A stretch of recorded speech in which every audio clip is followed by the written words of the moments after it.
Welcome to Beyond Better, a podcast that explores a simple but profound idea.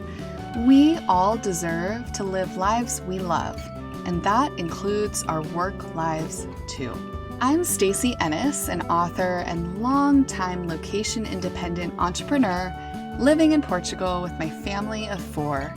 Join me as I talk business, location independence, writing, travel, and so much more, all focused on building a life that is beyond better.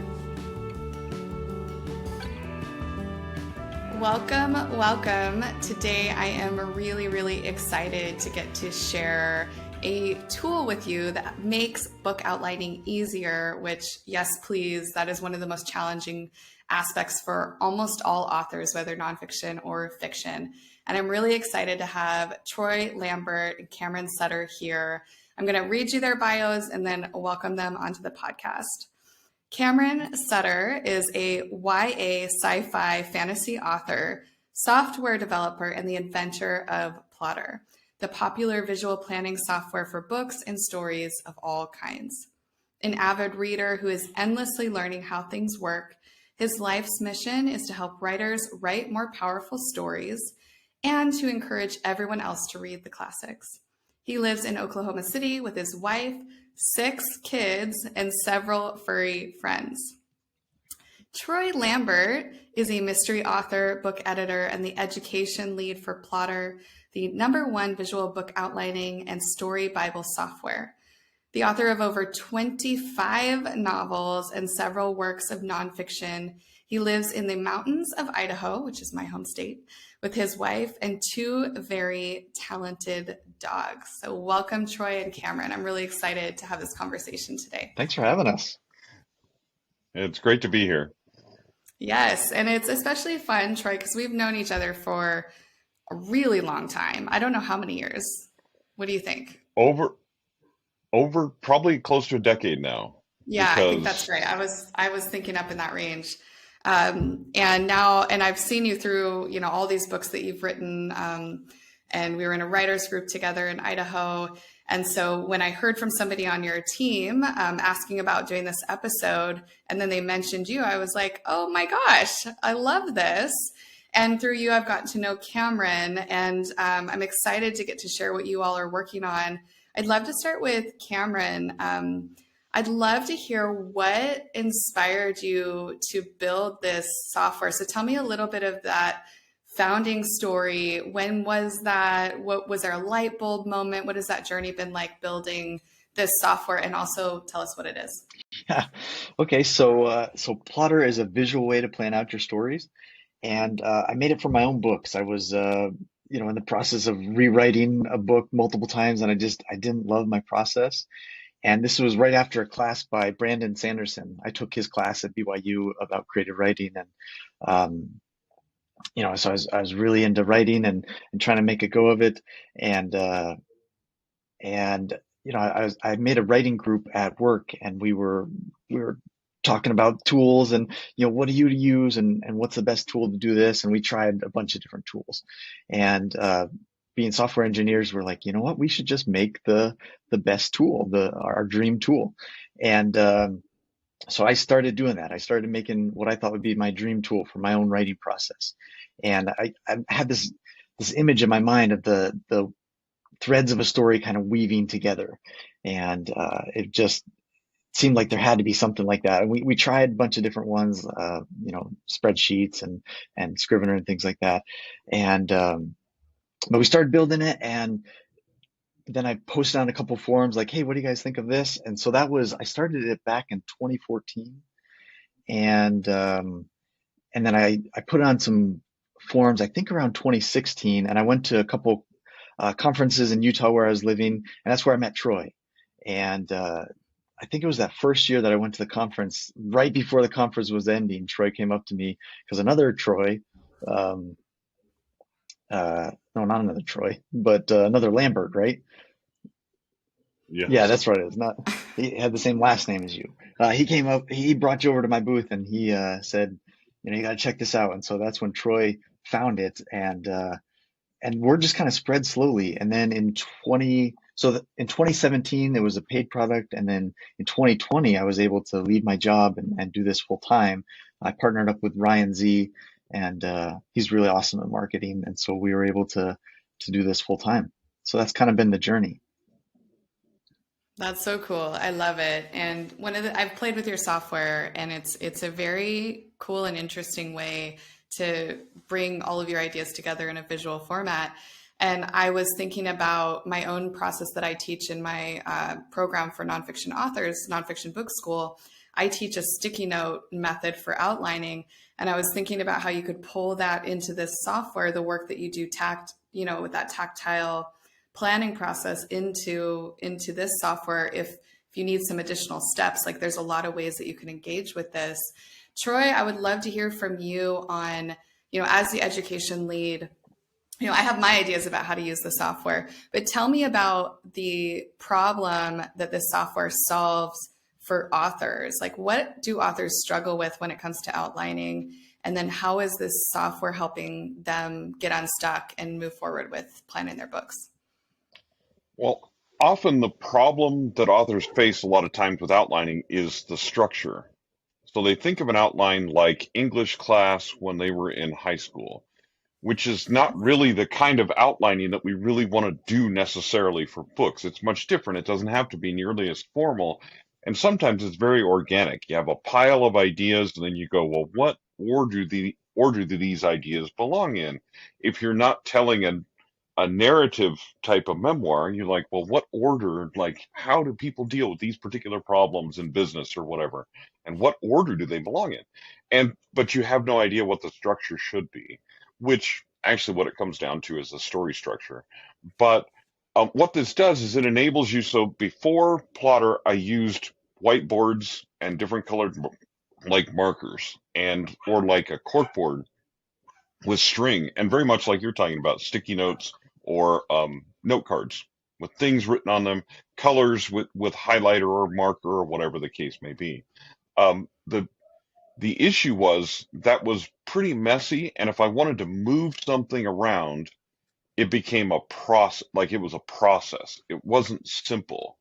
With something that's digital, first of all, I can make relationships between those different parts of my outline using digital tags and things like that.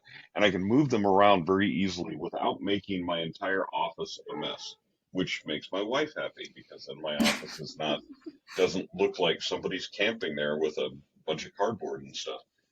So that makes her happy as well. So it's really addressing that issue of knowing where to start with an outline and knowing what structure, what order to put things in, and where to keep all those ideas and not lose them. Not have a stack of note cards that gets thrown away accidentally or whatever, and you lose your entire outline. Not that I've ever experienced that. I've just heard rumors. Or your dog messes them up.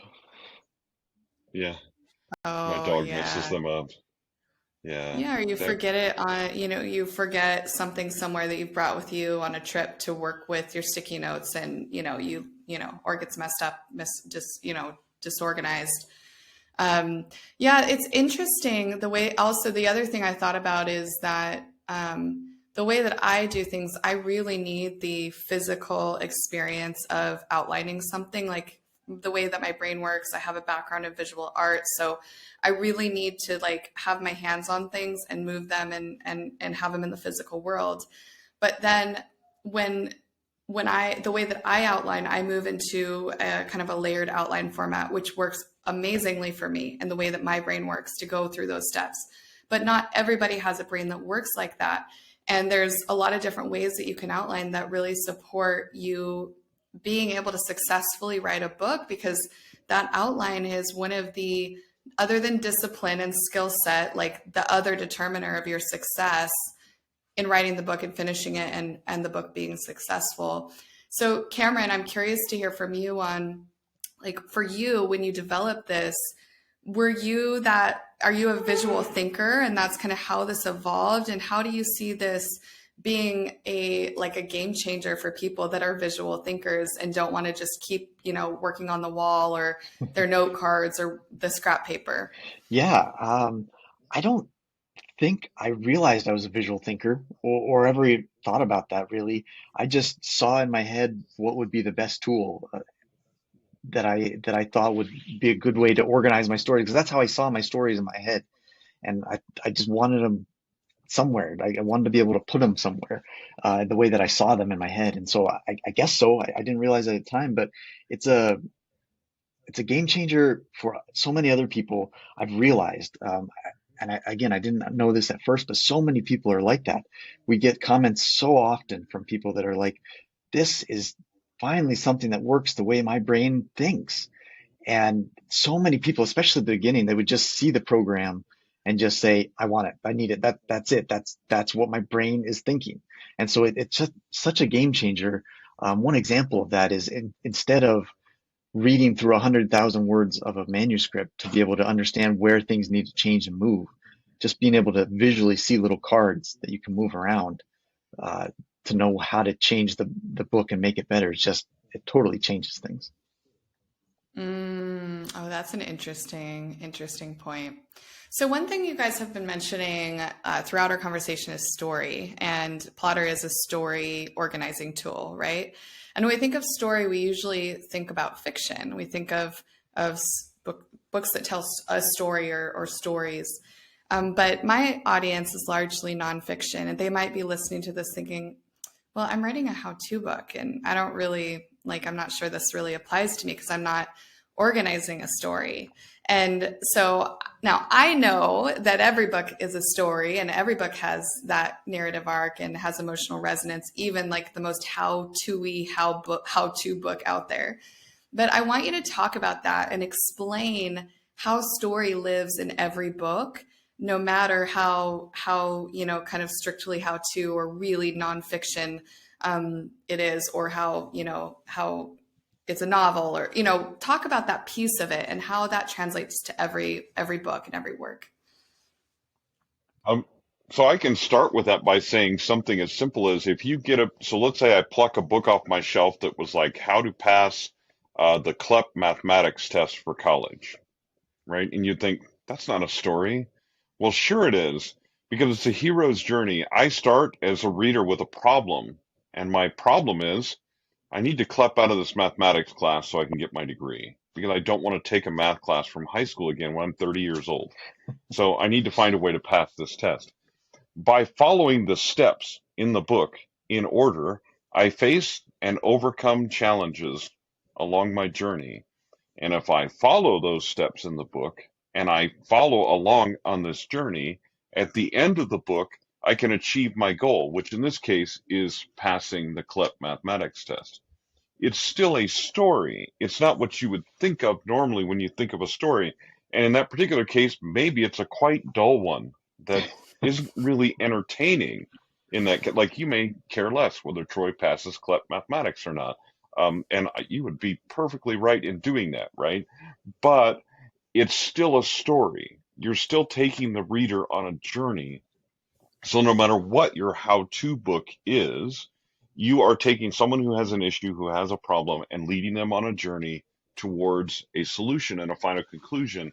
They start in their ordinary world, like a hero's journey, and when they come to the end of the book, they come back to their ordinary world changed because of the journey that they took throughout the book.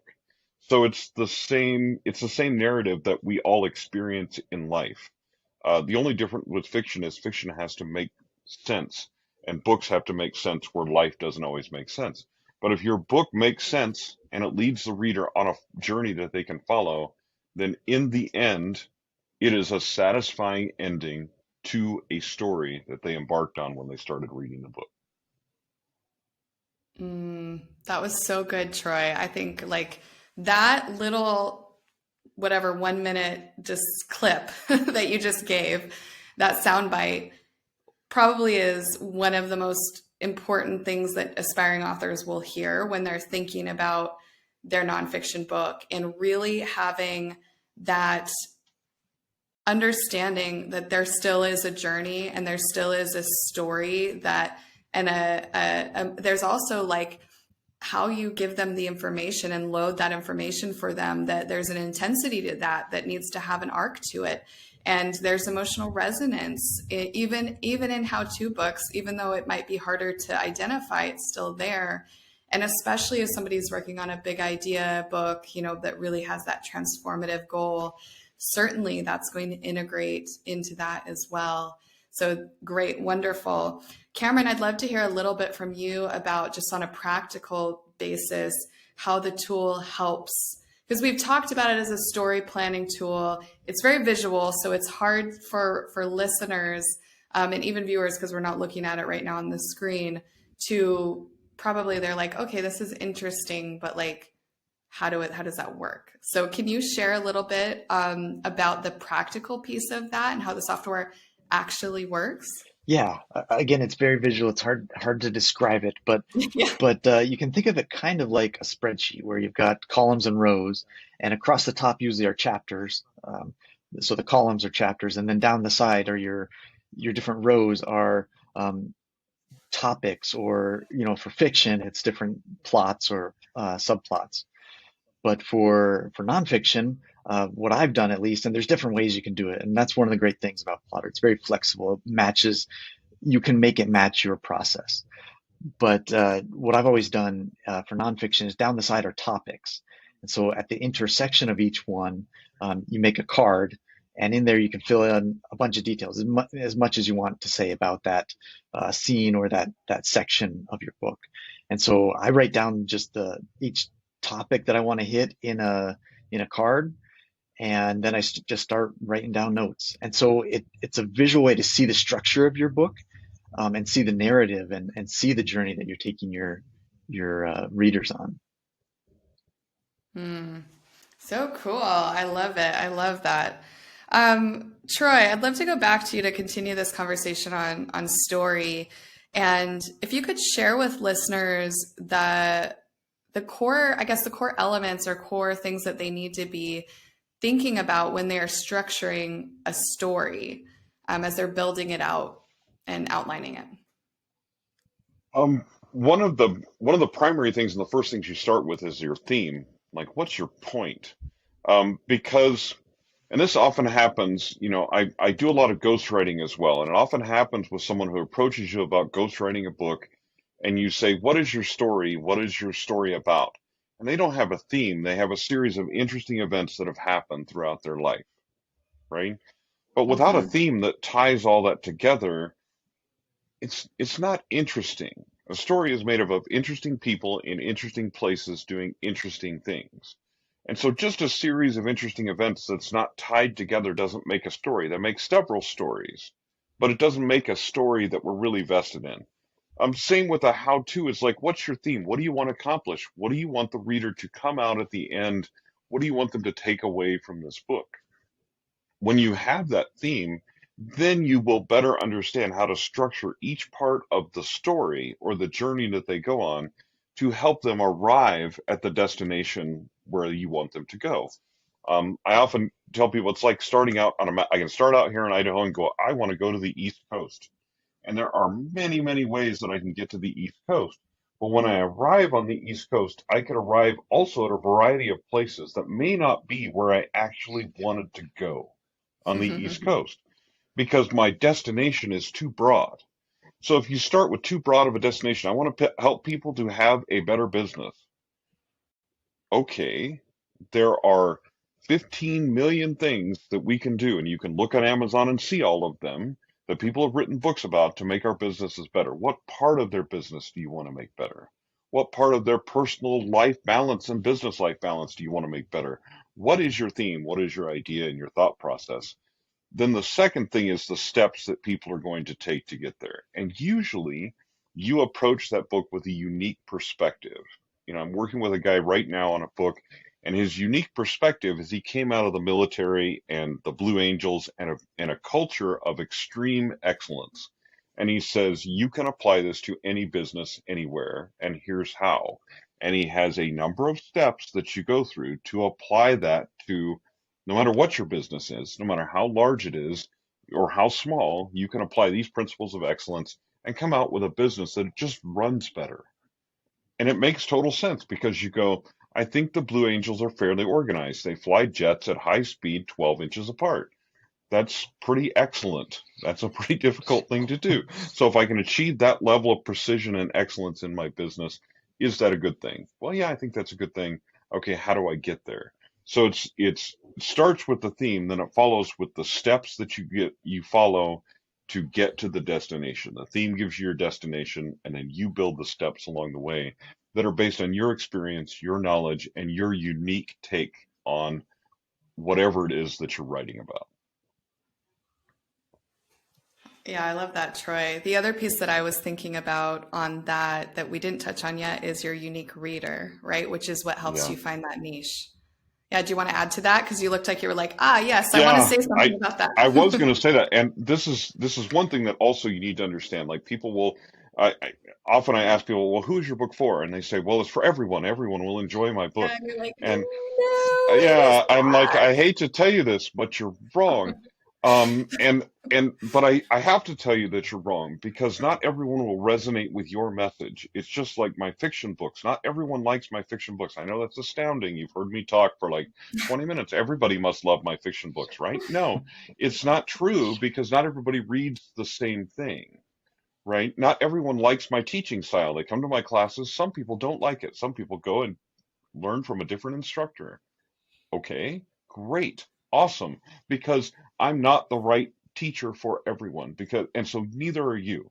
Regardless of how wonderful you think your book is, how amazing you think it is not for everyone. You have a target audience, you have a target reader that it wants to go on that destination. If we go back to the CLEP mathematics book as an example, right? How many people want to pass their CLEP mathematics test? Well, a narrow niche of people. It's not a book that I'm going to say, this book is for everyone. I hope it's on the front of desk at Barnes and Noble. No, you're not going to get that because that's not what that book is for. The CLEP mathematics book is for a very narrow, specific audience of people who want to pass a specific test. So you need to target who is going to want to come on this journey with you because that's not only going to govern how you write the book, but it's going to govern the business that follows that book, the marketing, the targeting of the audience, all those different things that come after the book, which is another part that is involved in the planning. If you're planning the book for the right audience, then selling the book to the right audience becomes much, much easier. Mm, so good, Troy. Cameron, I'd love to hear from you on the so, okay, let me back up. One of the things that I find I'm constantly reminding my coaching clients and my students about is to keep that reader central as they're writing. And especially with my coaching clients who I'm reviewing their work as they write, I'm often, I'll get a section of their writing and I'm like, I think we forgot about the reader. The reader is kind of disappearing and it's getting broader than we discussed. And then we can talk through that. But a lot of times it's really like easy to lose your way and forget about your unique story, about your unique reader, about your core message of your book and those organizing principles.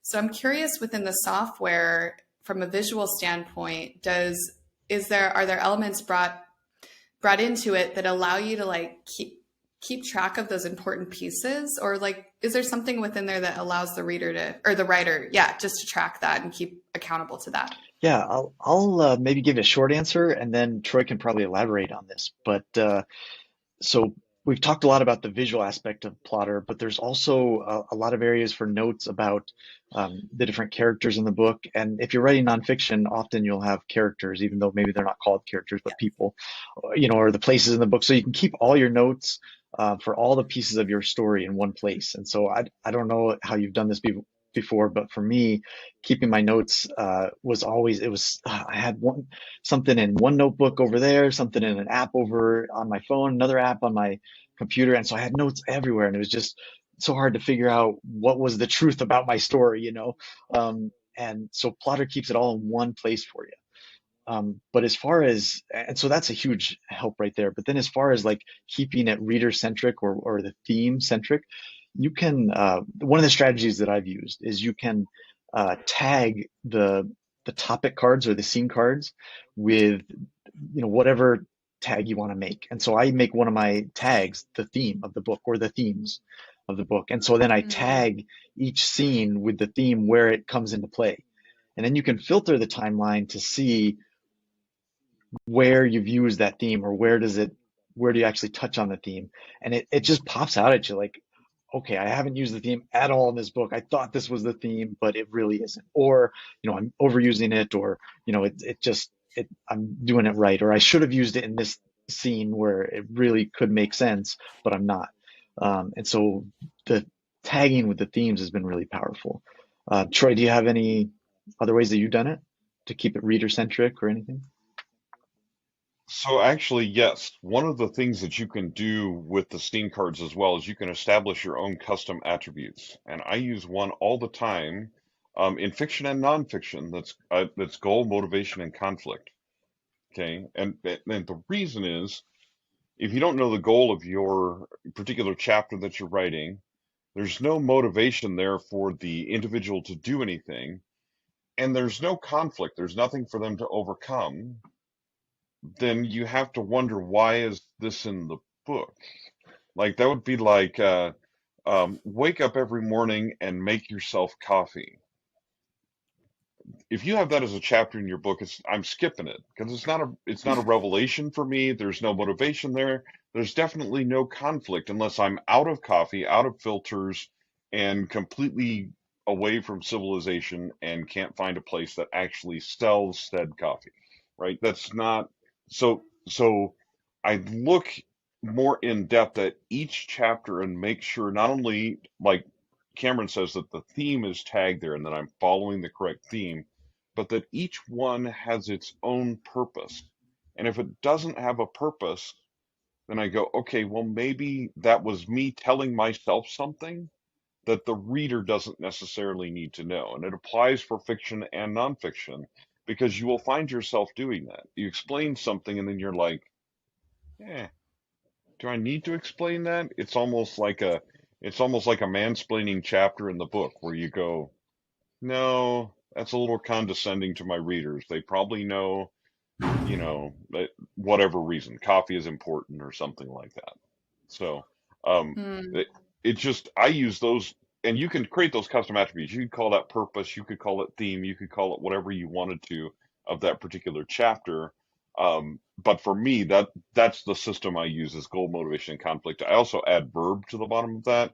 And all that means is that at the end, I go through with the feeling that I want the reader to feel when they're done with that chapter. And I make sure that the language and the way I've constructed my sentences and paragraphs drives them towards that feeling. So if I Mm-hmm. want them to feel anxious at the end of the chapter, so they turn to the next chapter and figure out how not to feel anxious, then I deliberately put language in there and construct the sentence structure and things like that to help them feel anxious. But I want them to feel anxious about that point. This is a bad thing for me. I don't want to do that. Turn to the next chapter. Here's your solution for that. Mm-hmm. Yeah, such helpful tips. I know anybody listening to this is probably like scratching notes right now. So helpful. The other thing that I was thinking about, I know everybody writes drafts differently, and for me, I prefer to like kind of put a pin on my outline. I print mine out and I don't edit it anymore. But I could see how for some people it's really helpful to move around as they're writing. But you know what I was thinking about in the self-editing stage, or even for book editors, how cool would it be to, as you're working through this, build those pieces in to be able to really successfully edit your draft? Because it gives you objective data, which is Hmm. so difficult when you are self-editing. So that's cool. I was thinking back to my Yeah. days as a book editor and trying to keep track of, all of the, especially in fiction, man, that is a tough beast to edit because there are so many things to track. And this would have been amazing back when I was editing to have this to track everything. So I use this as an editor. Every editing client I get now gets a Plottr file when they're done. If they don't have Cool. Plottr, they get a screenshot of a Plottr file. And part of the reason is if I can visually point to a plot hole, that author cannot tell me that plot hole is not there. This is a Yeah. summary of all your scenes, and this is what you're missing, and that's a plot hole. And if I point to it and it's visual in front of them, they go, oh, that is a plot hole. And I go, okay, now what are we going to do about that? It's the Yeah. same thing with fiction is you can go, this thing that you mentioned, with nonfiction, this thing you mentioned in this chapter requires a definition. Like if I'm totally new to this topic, I have no idea what you're talking about. So let's define that. You didn't define that. And I can point to the summaries of the chapters and go, see, you went from here to here, but you didn't make the connection here by defining this. So I don't know what that means. So how does that Hmm. connect to me as a reader? And they go, oh, okay. So visually I can show you this is, and I use it in my own work too, to just in the revision process to spot plot holes, to spot mistakes that I've made. Just going over a short story that's going into an anthology this year, and I went, oh wow, that part's actually terrible because there's no connection. I didn't make the right connection here, right? So Hmm. the reader's not going to make that leap. They're not going to make that connection. So now I need to go back and fix it. It's easy to spot, easy to see, and then easy to correct before it even goes to your editor or becomes a problem. So it saves Mm. so much time and effort. It's for me. I've turned on a few other editors, some of them that you know, Stacy, that are in Boise, that said you need to use this tool for your editing process because it makes you more efficient. And as we all know, I mean, that's one of the things about this whole writing thing is if you can find a way to be Yeah. more efficient, very, very helpful.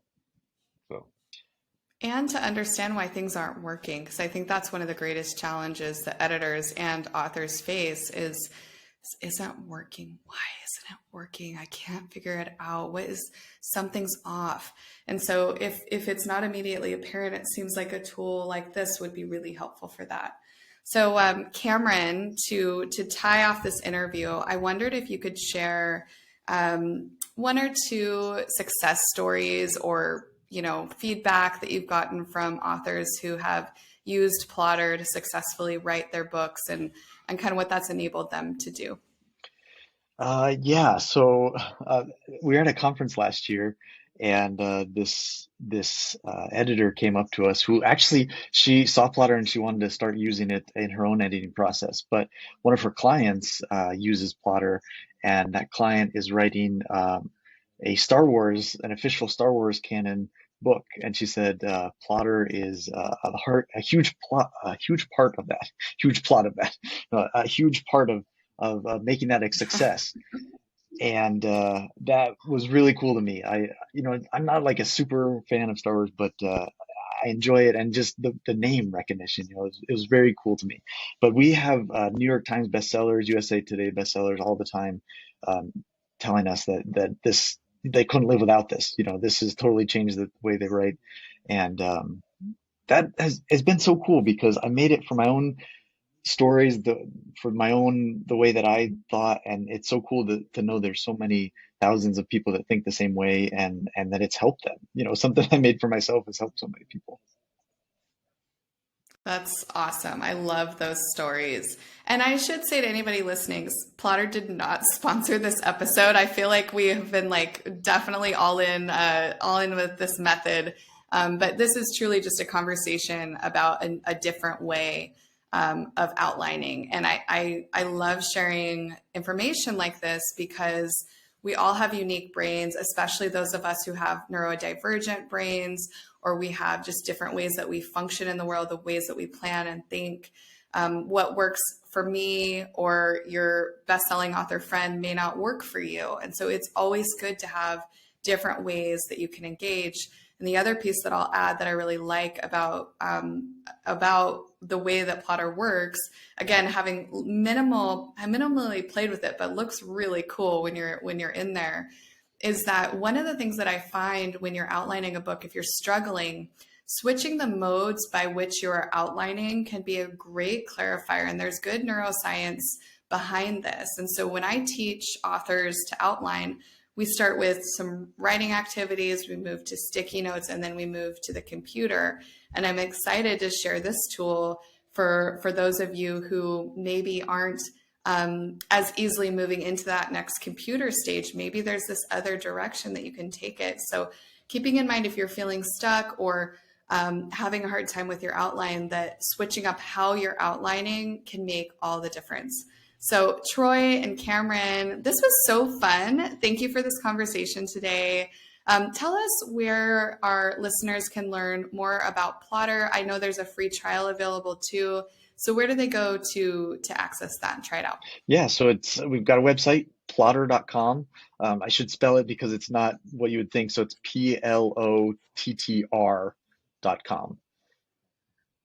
Cut out the E. Great. And social channels, where are you guys showing up the biggest? So we've got a large, actually a large writing community I should mention on Facebook. There's a few thousand people in there. I don't know if you remember, Troy, but they're very friendly and they're very active in helping each other answer writing questions and how do I do this in Plottr, but also how do you do this in writing, so very, very active there. We've got a YouTube channel where we have usually Troy on there. He's got tons of videos and we have a lot of tutorials about Plottr. So we've got a ton of content on there too. Wonderful. I'll be sure to link to all of that in the show notes. And Troy, I would love to hear from you. What are you most excited about right now as you move into the rest of 2023 as the education lead? Oh man, well, one of the things I'm actually really excited about is the nonfiction mode is moving into more nonfiction stuff. The other thing that I'm really excited about is talking to more editors.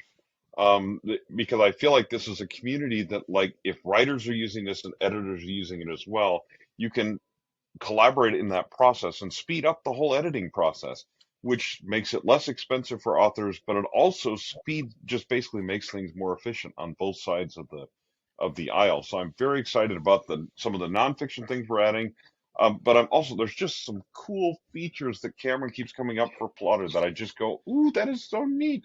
And some of them that I suggested, and then he gave me the face, the programmer one that says, that's terrible, I don't know how to do that. And I say, oh, that's too bad, go do it anyway.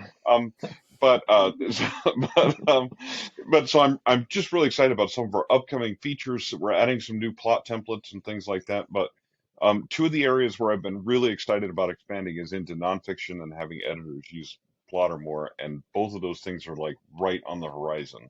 So I'm really excited about those. Well, wonderful. Well, thank you, Troy. Thank you, Cameron. This has been such a fun and informative conversation. I appreciate your time. Thanks for having us. Thank you for having us.